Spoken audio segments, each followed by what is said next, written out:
네, 우리 하나님 말씀 함께 나누도록 하겠습니다. 오늘 우리에게 주신 하나님 말씀은 마태복음 28장 16절에서 20절까지의 말씀입니다. 마태복음 28장 16절에서 20절까지의 말씀입니다.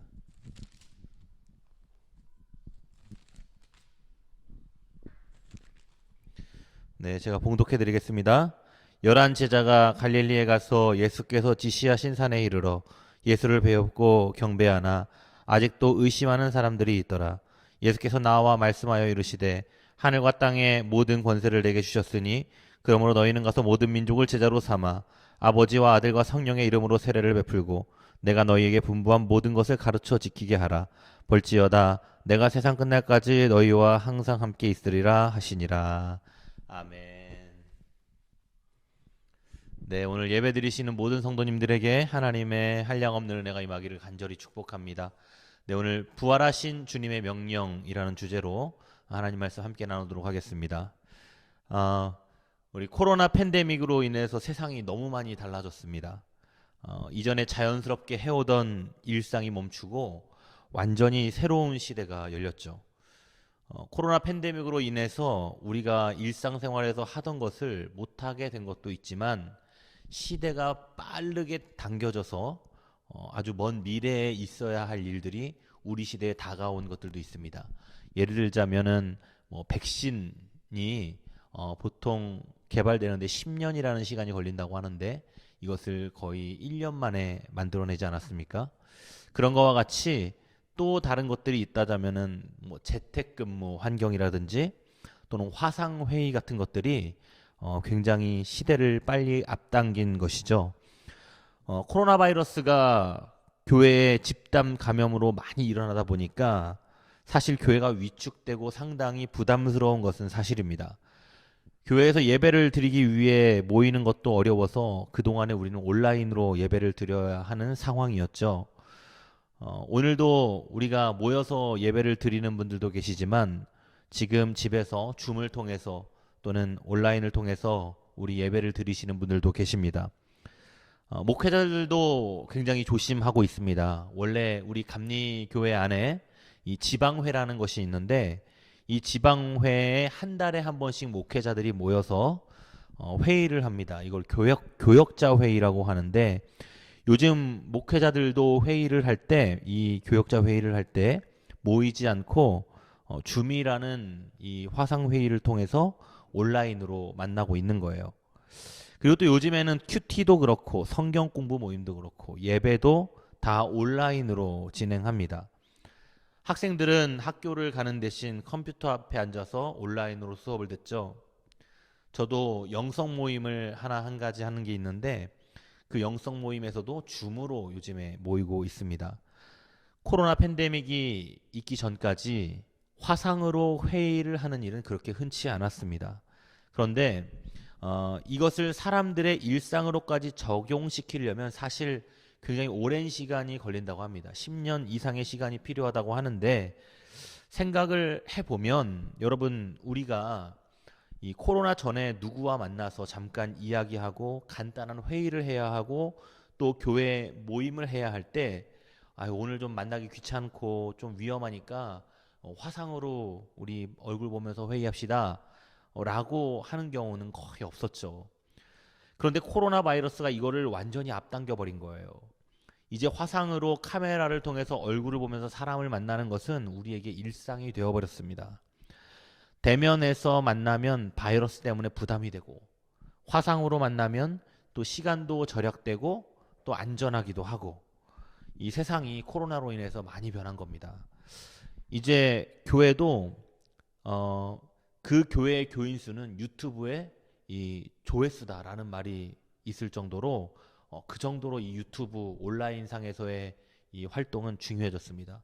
그래서 우리 성도님들이 꼭 기억하셔야 될 게 있어요. 반드시 우리 교회 유튜브 동탄 세계로교회 구독과 좋아요, 알람 설정을 하셔야 됩니다. 그리고 또 여러분 주변에 이렇게 그 친구들에게 전도할 때도 예전에는 뭐 전도지 줬지만 우리 교회 유튜브 구독 눌러주세요 라고 전도를 하는 게 훨씬 더 효과적이고 좋은 전도 방법이라고 생각합니다. 영상 예배가 일반화되었기 때문에 누구든지 언제든지 유튜브에서 검색만 하면 정말로 다양한 교회의 예배를 찾아볼 수가 있는 것이죠. 그러다 보니까 이제 교회에 대한 소속감이 떨어지기 시작합니다. 충성도도 약해지고 이 성도들도 교회를 이렇게 떠나는 경우가 너무나도 많습니다. 탄탄했던 교회 조직이 이제 두부처럼 묽어지기 시작하는 거예요. 복음을 전도하는 방법에도 변화가 생겼습니다. 우리가 2년 전에 이 코로나 팬데믹이 있기 전에 우리가 어떻게 복음을 전했습니까? 우리는 일주일에 한 번씩 우리 도넛 200개씩 온 동네에 나누어 주며 우리는 복음을 전했습니다. 그리고 상가 앞에 사람 많은 곳에 가서 찬양도 하고 전두지도 우리 나누어 줬죠. 그런데 여러분, 이 모든 것이 이제 불가능해졌습니다. 이제 만나서 전도를 하는 일은 옛날 이야기가 됐어요. 더 이상 우리가 도넛을 포장해서 이 포장한 도넛을 가지고 모르는 사람에게 다가가는 일은 이제 굉장히 무서운 행동이 되어 버렸습니다. 여러분, 누가 알지도 못하는 사람이 생전 처음 보는 분이 먹을 것을 들고 와서 저에게 준다고 생각해 보십시오. 예전에는 누군가가 그런 호의를 베풀면 감사하기도 하고 그런 일이었지만, 지금은 여러분, 그 음식에 코로나가 묻어 있을지, 혹시 누구와 접촉을 했을지, 이런 것들을 알 수가 없잖아요. 그러니까 이제 그런 것을 나누어 주는 것은 사실은 폭탄 같은 거 갖다 주는 것과 비슷한 거예요. 코로나 바이러스가 이 모든 것을 바꾸어 버렸습니다. 그렇게 하면 이제 안 됩니다. 이제 누군가가 나에게 가까이 다가오는 것은 굉장히 두려운 일이 되어 버렸어요. 그리고 우리도 누군가가 나에게 가까이 와서 말을 걸거나 이야기하는 것을 의심하지 않을 수가 없게 된 세상입니다. 접촉 자체를 피해야 되는 시대가 된 거죠. 여러분, 선교는 말할 것도 없습니다. 코로나의 피해로 인해서 항공길이 완전히 막혀버렸기 때문에 한국으로 들어오신 선교사님들은 이제 자기 자신의 선교지로 지금 돌아가지도 못하고 있는 상황이에요. 이전에 맘껏 다녔던 단기 선교나 해외여행도 더 이상 할 수 없는 시대가 되었고, 이제 꿈만 같은 이야기가 되었습니다.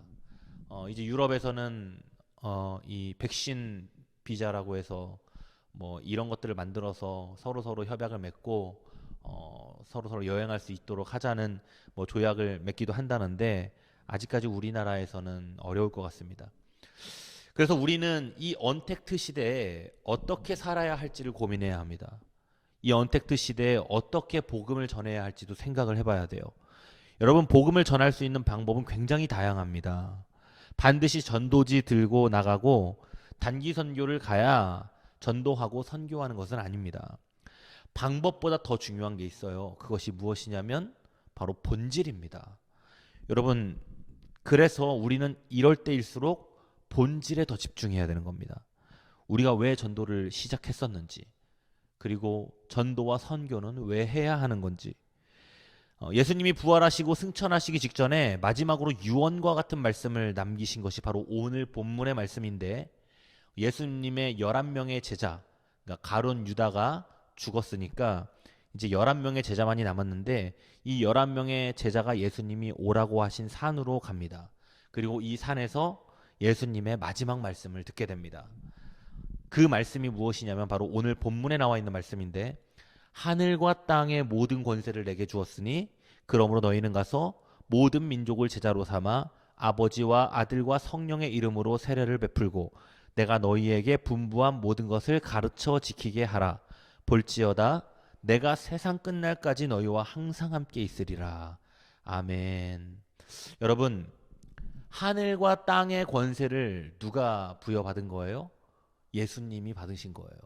여러분, 예수님은 하늘과 땅의 권세를 갖고 계신 분이에요.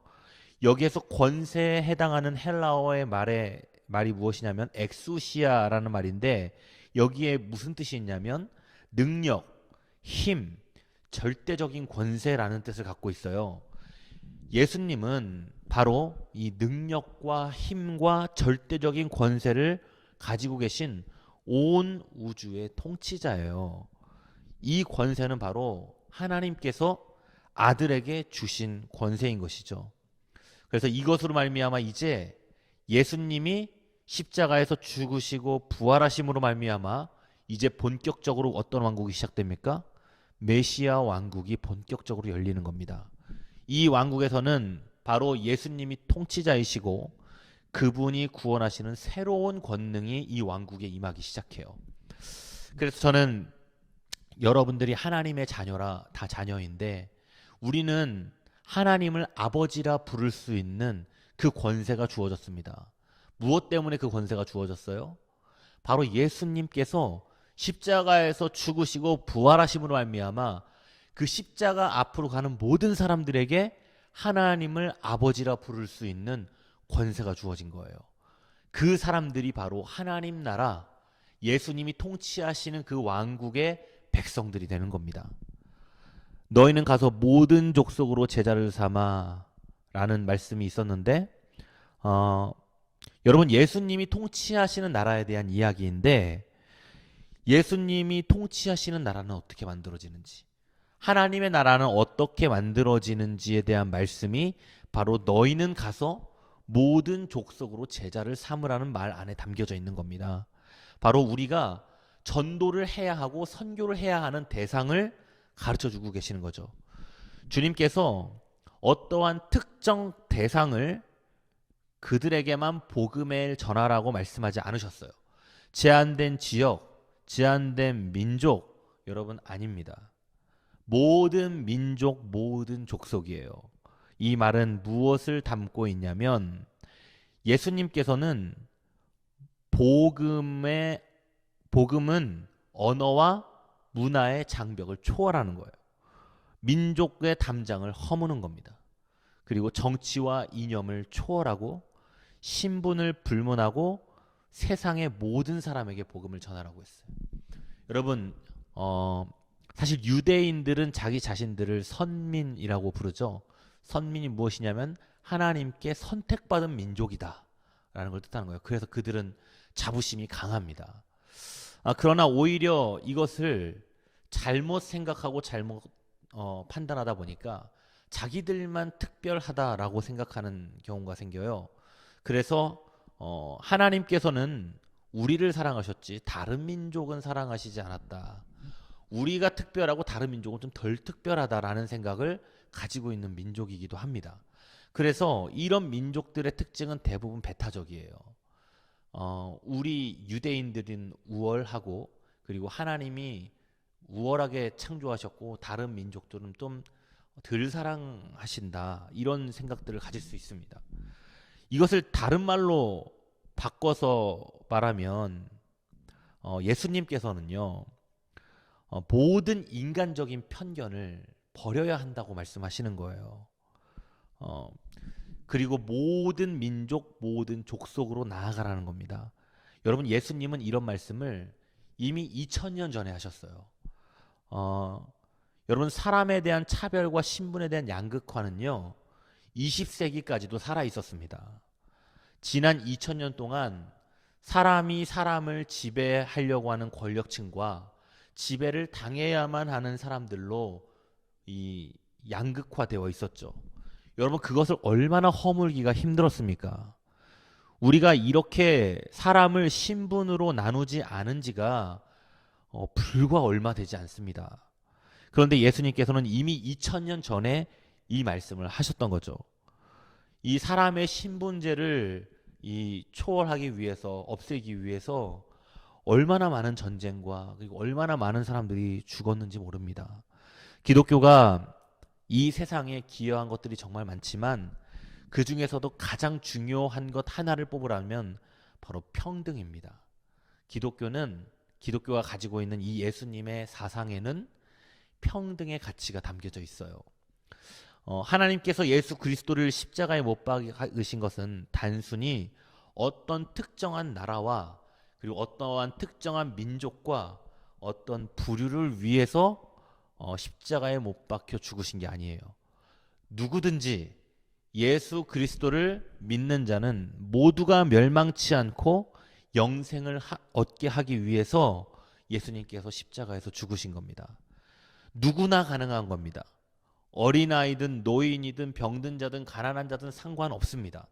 누구든지 예수를 믿을 수 있었고, 예수를 믿는 모든 사람들은 하나님을 아버지라 부를 수 있는 권세가 주어지는 거예요. 여러분, 우리 아버지가 만약에 대통령이라고 생각해 보세요. 우리 아버지가 만약에 어떤 기업의 회장님이라고 생각해 보세요. 얼마나 든든하고, 그리고 앞으로 물려받을 유업이 많습니까? 그런데 우리 아버지가 하나님이라고 생각을 해 보십시오. 하나님은 하늘과 땅의 모든 권세를 갖고 계신 분이에요. 그분이 우리의 아버지가 됩니다. 예수님께서는 우리에게 모든 민족을 제자로 삼아 아버지와 아들과 성령의 이름으로 세례를 베풀라고 말씀하셨어요. 바로 이것이 우리에게 주어진 사명인데, 이 사명을 감당하기 위해서는 우리 안에 편견이 먼저 없어져야 돼요.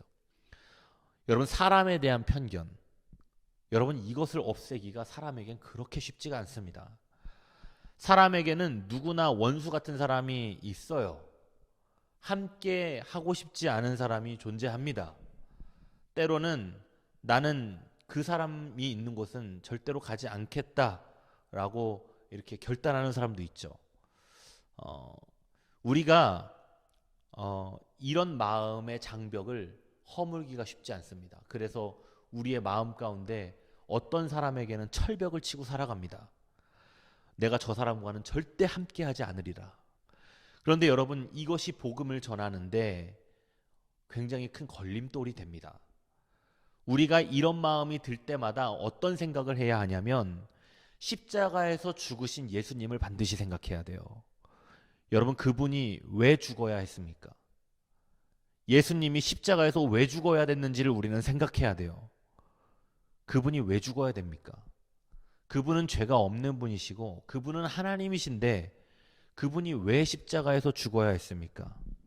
예수님이 죽으신 이유는 바로 절대로 변하지 않는 완악한 나를 위해 죽으신 거예요. 이 인간들이 웬만해선 변하지를 않아요. 웬만해서가 아니라 아예 변하지를 않죠. 이 완악한 인간의 이 죄 사함을 위해서는 누군가가 죽어야 되는 겁니다. 그분께서는 이렇게 완악한 나라고 해서 편견을 두지 않으셨어요. 여러분, 나를 한번 생각해 보십시오. 얼마나 질투가 많고, 얼마나 시샘이 많고, 그리고 얼마나 사람을 미워하고, 그리고 얼마나 사랑하는 마음이 없습니까? 여러분, 그런 나는 사실 어떤 것을 해서도 이 죄사함을 받기가 어렵습니다. 그런데 예수님께서는 그런 나를 구원의 대상에서 빼지 않으셨어요. 나에게 전혀 편견을 두지 않으셨다는 거예요. 여러분에게 예수님은 편견을 두지 않으셨어요. 그리고 이런 나도 십자가 앞에서 회개하고 돌이키기만 하면 용서를 받는다는 것입니다. 다른 대가가 필요 없습니다. 여러분이 어떤 죄를 지었다고 고행을 해야 될 필요도 없고 처벌을 받아야 될 필요도 없습니다. 예수님이 십자가에서 죽으심으로 말미암아 그 대가를 치른 거예요. 그래서 주님의 말씀은 바로 십자가 앞으로 나오라는 겁니다. 십자가 앞에서 너의 죄를 회개하고 용서를 구하라는 거예요. 그거면 됩니다. 주님의 명령은 바로 우리의 마음과 우리의 생각과 그리고 나의 계획으로 사람에게 복음을 전하는 게 아니라 바로 주님의 뜻과 마음과 사랑을 사람들에게 전달하라는 거예요. 여러분, 생각해 보면 사람이라는 존재는 그렇게 사랑 많은 사람들이 아닙니다. 여러분, 우리가 원수 같은 사람, 정말 미운 사람을 바라봤을 때 사랑이 되나요? 사랑이 잘 안 되죠. 그러면 우리는 이 사람을 어떻게 바라봐야 돼요? 예수님을 통해서 봐야 되는 거예요. 우리는 십자가와 함께 이 사람을 바라봐야만 이 사랑이 되는 거예요. 내 마음으로는, 나의 억울함으로는, 또는 나의 이 사람을 미워하는 마음으로는 절대로 사랑의 대상이 되지 않습니다. 그래서 주님께서 우리에게 이 사역을 맡기시면서 내 마음과 내 뜻과 내 사랑을 저 사람들에게 좀 전해줘라. 이 주님께서 우리에게 말씀하신 거예요. 부탁하신 겁니다. 주님의 것을 세상 사람들에게 전하는 겁니다. 그러니 우리는 주님의 대리자가 되는 겁니다. 우리가 주님의 손과 발이 되고 주님의 입이 되어서 세상에 있는 수많은 사람들에게 복음을 전하고자 하신 거예요. 주님께서 우리를 사용하시는 거죠. 그리고 우리에게 맡기셨어요. 여러분, 우리에게 얼마나 큰 사명이 주어진 것입니까? 복음이 세상 끝까지 전해지기 위해서 우리는 쉬지 말고 기도하고 적극적으로 복음을 전해야 하는 것이죠. 우리가 이제 지난 1년 반 동안 마태복음 말씀을 묵상했고 이제 오늘이 마태복음의 마지막 시간입니다. 여러분, 지난 1년 반 동안 마태복음 말씀을 묵상하면서 저도 은혜를 받았고 우리 성도님들도 은혜를 받으셨으리라 믿습니다. 마태복음의 말씀을 선택해서 성도님들과 함께 나누어야겠다고 생각한 이유는 예수님의 사역과 예수님의 말씀을 조금 더 깊이 있게 들어봐 봐야겠다. 기독교의 핵심이 예수 그리스도이기 때문에 그분의 행적을 들여다보면 우리가 그분의 마음을 알고 그분의 뜻을 알 수 있을 것 같아서 마태복음을 선택해서 묵상을 했어요. 저는 말씀을 묵상하고 연구해서 성도님들에게 가르쳤습니다. 그리고 성도님들은 그것을 들음으로 말미암아 예수님의 사역을 알 수 있게 되었죠. 바로 예수님의 마음은 여기까지 가 있는 거예요. 단순히 모든 민족, 모든 족속에게 복음을 전하는 데서 그치라는 것이 아니라 그들을 양육하고 가르치고 예수님의 제자로 만드는 것까지 우리의 사명이라는 거예요. 저는 우리 성도님들을 제자 삼고 우리 성도님들을 양육하고 목양해 왔습니다. 우리 성도님들은 지금 누구를 제자 삼고 누구를 양육하고 누구에게 하나님의 말씀을 전하고 계십니까? 여러분, 이것은 목회자만 해야 하는 일이 아니라 하나님께서 그리고 예수님께서 우리 모두에게 맡기신 사명입니다. 그래서 우리 성도님들은 지금도 날마다 누군가에게 하나님을 증거하고 있어야 되는 거예요. 우리가 하나님의 자녀가 되었고 우리가 예수님의 제자가 되었다면 이제 세상 끝나는 날까지 주님의 주신 사명을 감당해야 되는 겁니다. 코로나 팬데믹으로 인해서 이전과 같은 방법으로 복음을 전하는 것이 불가능해졌습니다. 여러분, 그런데 방법은 언제든지 바뀔 수 있습니다. 방법이 중요한 게 아닙니다. 전도지 들고 밖으로 나가지 않는다고 큰 죄 짓는 거 아닙니다. 코로나 때문에 대면이 되지 않는다면 비대면으로 할 수 있는 방법도 있겠죠. 방법이 중요한 게 아니라 중요한 것은 본질이 중요한 겁니다. 우리가 이것을 왜 해야 되는가? 우리는 지금 어떤 사명을 감당해야 되는가? 이것을 알아야 하는 것이죠. 바로 하나님께서 우리에게 무엇을 원하시는지 그 뜻을 아는 게 중요한 겁니다. 세상 끝날까지 주님과 동행하시면서 기쁨으로 하루하루를 살아가시기를 바랍니다. 오늘은 기쁨 부활절입니다. 부활하신 예수님을 기뻐하며 그리고 또한 감사하는 한 주가 되시기를 바랍니다. 놀라우신 하나님의 영광과 축복이 오늘 예배드리시는 모든 세계로교회 성도님들 가운데 임하실 줄로 믿습니다. 기도하겠습니다. 살아계시고 역사하신 하나님 감사합니다. 주님, 오늘 기쁜 부활절, 부활하신 주님께서 마지막으로 하늘로 승천하시며 우리에게 유언과 같이 마지막 말씀을 하셨습니다. 우리가 주님의 말씀을 받들어 이 세상 끝나는 날까지 주님의 복음을 들고 온 민족, 온 나라, 모든 족속에게 복음을 전하는 모든 세계로교회 성도들 될 수 있도록 주여 함께하여 주시옵소서. 지금은 우리를 사랑하셔서 십자가에 못 박혀 죽으시고 부활하신 예수 그리스도의 은혜와 하나님 아버지의 끝이 없으시고 한이 없으신 사랑하심과 보혜사 성령님의 감화 감동하시는 놀라운 역사하심이 오늘 예배드리는 성도들 한 사람 한 사람 머리 위에, 이들의 가정 위에, 이들의 직장 위에, 그리고 이들의 모든 기업 위에 이제로부터 영원토록 함께 하시기를 간절히 축원하옵나이다. 아멘.